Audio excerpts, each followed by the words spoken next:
Okay, ready? Okay, so what we're going to talk about today is one of the most common complaints or issues that we get from our clients, which is slow connectivity. And a lot of the times these are the clients that are hosted in our data center. So when a client calls from their office and says the server's slow, how do we troubleshoot that? What are the different places? Because there's a dozen different places that could cause that their connection to be slow, right? So we're going to take a quick look at what the infrastructure looks like, what a typical infrastructure looks like, and then we're going to run through some troubleshooting scenarios real quick on the screen. And we're also going to reference some key information that might be in the customer's profile to help you troubleshoot things. And then also, we're going to circle back around, and whatever you find out, you need to document, not only in the ticket, but in the customer's profile, so that the next guy, Mark Myers, jumps on the phone when they call tomorrow about it being slow, and he has all your key information that he can, go off of, right? So, first thing to look at, everything goes over the internet. Whether it's a VPN, whether it's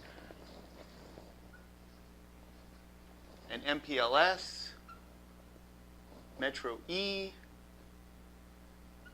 or standard, what we call point, P-O-I-N-T, to internet. And I'll go over each of these really quickly. So we have the internet, we have the data center here, and we have the client out here. So what we mean by point to internet, which is the most common connection type for our clients, because it's the cheapest one, right? Point to internet. What that means is the customer has an ISP. Let's just say it's Verizon in this case. Okay, and they have a connection here that gets them to the internet. That's all they're paying Verizon for. Point, client point, to the internet. Then, through the internet, they connect to our data center. Inside our data center, it comes into our main router. Now it can come into our data center with one of two connections, either Spectrum or Level 3. And these are both fiber. When it's point to internet like this, the connection will take what's called the fastest route, or least cost routing, LCR, right? So it'll do a quick ping out to find out, but it'll send a couple pings out. Whichever one comes back the fastest, it'll take that route to the data center, right? So that could mean it goes out on the internet and it goes here, it goes up to Atlanta, it goes over to Texas, it goes down to Miami, and then it finally comes to us, believe it or not. We will see connections here in Tampa. If you do a trace route, you'll see it go from Tampa to Atlanta to Miami, sometimes to here. So it doesn't always take the fastest route, is the point. But point to internet is also the most redundant, because if any one of these other points are down, it will usually route itself around unless there's a main trunk that's down. This is all just general information about point to internet connections. So the thing about point to internet is this ISP is only guaranteeing this connection. So when you run a speed test or you ask their ISP, is this connection good? Verizon's going to say, yeah, this is great. I'm showing that these guys are getting 10 megabit up and 10 megabit down. That's from here to here.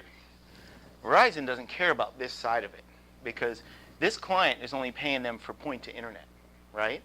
So if they call and they say, no, your internet connection's fine. So that's where we want to start using our tools, the trace routes, the pings, and different things like that we'll see, because what we want to actually test is this connection bebop around and then all the way to our data center to their server. Right? So we want to find out what that round trip is, because what you'll see a lot of times is if it's a customer that has a persistently poor connection, to us, but they'll say, oh, but if I surf the internet on my local computer, it's fine. I don't have any problems. Yes, because this connection right here might be okay, but somewhere out here, the routing between Verizon and some of these other carriers, there's a bad connection. So you'll do a trace route, and you'll see where it goes, 3 milliseconds, 6 milliseconds, and all of a sudden you'll see 200 milliseconds, or you'll see a timeout. And where you see this connection, if this says, level 3 Atlanta router, this is the problem. So what do we do about that? The only thing we can do is, we've troubleshot this with our tools. We've captured it. We got the screen of all the information, which is why it's key that you use that document that we have, okay?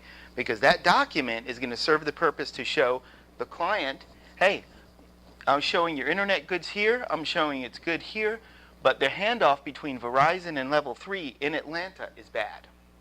So what you do is you put that piece of paper together and you tell the client, here's the information, you need to call your ISP and you need to show them this information where their connection is bad. They're the only ones that can help you. On our side, we can get with the engineering team and we can call level 3 and we can say, can you do something about your interconnect with Verizon?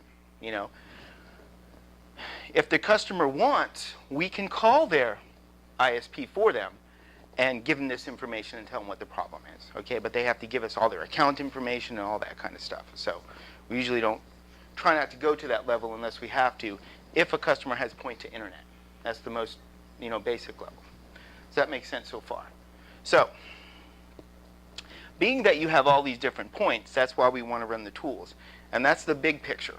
Now inside of each of these different locations, you also have several points that could cause a slowdown, right?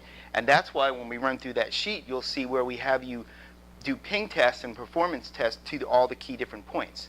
What are those key points? Well, if you break out this client, right, they have their workstations that connect to an internal switch that connects to their router that connects to the internet, right? So each of these points, the PC, the switch, the router, or the internet, are the first 4 places that you could experience a slowdown. So you have to verify, is the PC in good shape? Is it running good? Is it out of memory? Is it, check the logs. Are they having a hard drive issue? Are they having a network card issue? Once you clear this, that's good. Then you can ping to their local router. Let's say this is .100 on their network.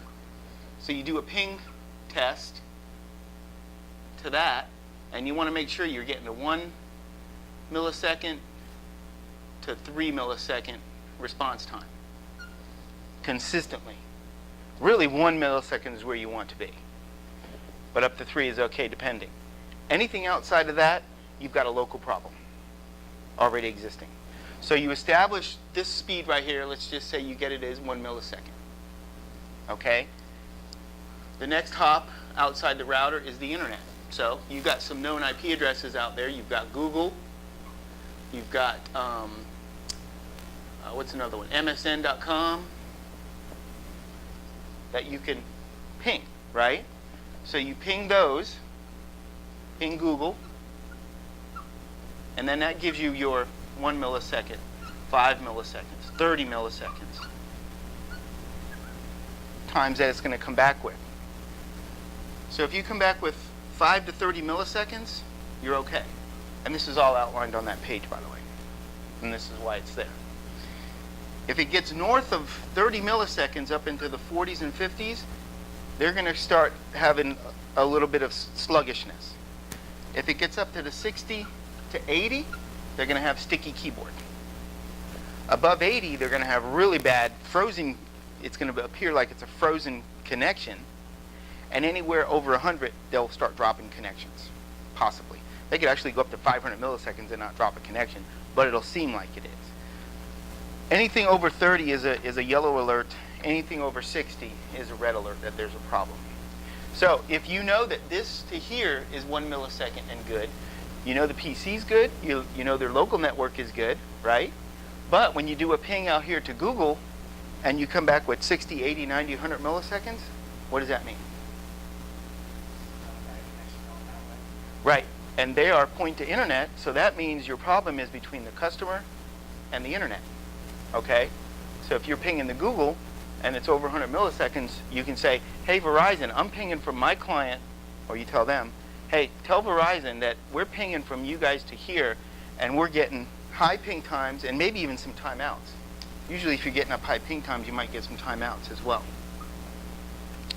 So if Verizon comes back and says, no, there's nothing wrong with the line, then you got to get into their router, and you got to see if there's any problems with that. You've already verified ping into the router's good, but maybe something's going on in the router. First, if it's a cheap and cheesy router like a D-Link or a home router that they're using as a business router, then it's probably not got enough cache buffers to handle the load of the client. So you can get in there and you're not going to find much information because they don't give you much information. But you need to know that if it's not a quality router and Verizon says that the connection's good, that you need to recommend that they upgrade their router, type of thing. Okay, but let's say that you go all the way out to Google and MSN and their connection speed's good, 30, 40 milliseconds, consistent, you're good to go. Now you've verified that this customer's connection all the way to the internet is good, okay? So your next thing you ping is our core router, okay? This is our Cisco. So you ping this destination, which is 208.73.96.1. 208, what did I just say? 208.73.96.1. I haven't done this in a while. That's our core router, and it's pingable for just this purpose. So you'll ping that from this workstation. It comes back and says, uh-oh, we're in the 60, 80 milliseconds. Why? I'm good to here, but I'm bad through here. Okay, so now we got to find out, troubleshoot our connection. Is our connection something going on with our connection here, right? So that's how you can pinpoint where that problem is and say, okay, Mr. Customer, you're good. I got to focus on my end, right? You can't ping past this point from the outside. Okay, so once you get to there and say that you've verified that that's good, well, let me pause. If you ping that